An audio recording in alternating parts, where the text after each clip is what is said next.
12 News, your local election headquarters. As we begin our coverage of the Rhode Island primary today, voters across the state will be deciding who will be the Democratic and Republican candidates on the ballot for the November election. Most competitive races are on the Democratic side, beginning with Rhode Island governor.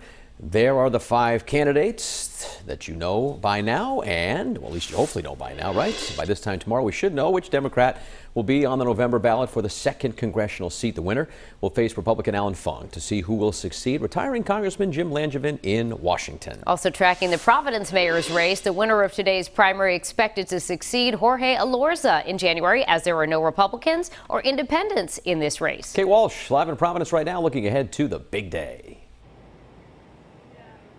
Well, guys, we're live at Summit Commons this morning in Providence, and since you were just talking about the race for Providence mayor, we should mention that about 15 minutes ago or so, one of the candidates, Nerva LaFortune, was here to cast her own ballot. This happens to be her precinct where she votes. So she was here, and then she said she plans on going to other places across the city to try to get out the vote. And she's not alone. All of the candidates are doing the same thing. She's running against Gonzalo Cuervo and Brett Smiley to be the new mayor of Providence. And we'll find out that when polls close tonight at 8 o'clock. And that's really what candidates across the state for all of the races are doing today after they vote themselves. Many actually voted early, or they sent in mail-in ballots, and that's become a popular thing to do, especially for the primary this year following the pandemic.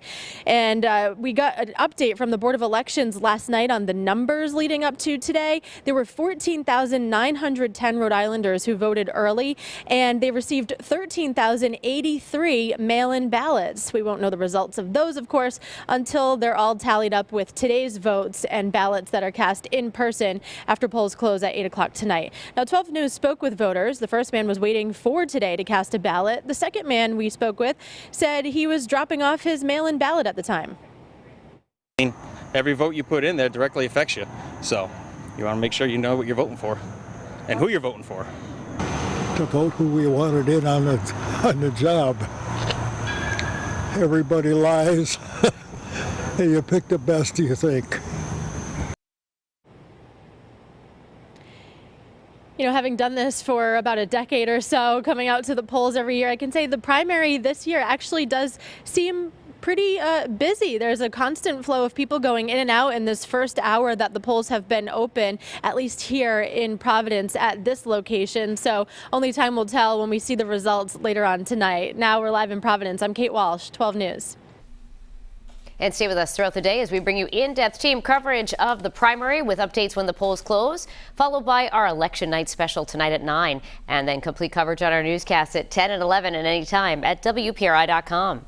12 News, your local election headquarters. Today is primary day in Rhode Island, and the polls are open now. They'll be open until 8 o'clock tonight. After that time, we'll likely know what the ballots are going to look like for the general election in November. Kate Walsh is live at a polling spot this morning with a look at the day ahead. Kate? Good morning. So it's really coming down, raining hard now here at Summit Commons in Providence. This is one of hundreds of polling centers across the state, and it's been pretty busy regardless of the rain this morning in the past hour and a half since polls opened. We went in the first 15 minutes and already 14 people had cast their ballots, so that's a pretty good sign, especially for a primary. And we've also seen 2 of the 3 candidates come here. That's kind of their plan for the day, is to stop at each polling center. They can't go in and interfere, but they can stand outside and greet voters, reminding them to vote and getting out the vote the last chance they can before polls close at 8 o'clock tonight. So we've seen Nerva LaFortune, who's running for Providence mayor. She was here earlier. Brett Smiley, another candidate, is here now talking to people. They're also running against Gonzalo Cuervo, the 3rd candidate, and that race is particularly important because there are only 3 Democrats running for mayor. So the decision will be made today as to who will be the person taking over in that spot when Jorge Elorza's term is up in January. Now, primaries historically see a lower voter turnout than the general election for a variety of reasons, but you know, on top of the mayor mayor of Providence race, there's also people voting for a Democratic or Republican nominee for governor across the state, Congressional District 2, state treasurer, and then many other local races as well. So we spoke with 12 News political analyst Joe Fleming. He said, you know, in the past 2 weeks or so, people have really started to pay attention to the race for governor.